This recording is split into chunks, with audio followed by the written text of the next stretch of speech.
Coffee and milk tea shop na walang binabayarang renta, pero mataas pa rin ang potensyal.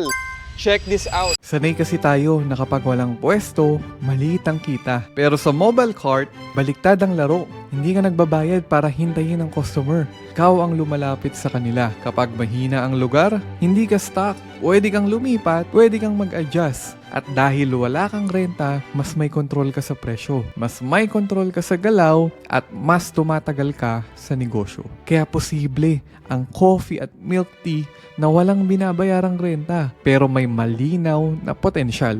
Hindi ito dahil sa swerte, kundi dahil sa sistema. I-message mo kami or click the button below para mabigyan kita ng exclusive access sa masterclass. Training ito on how we earn 115k per month sa mobile cart negosyo. At dyan mo rin malalaman yung details kung paano ka makakapagsimula. All glory to God.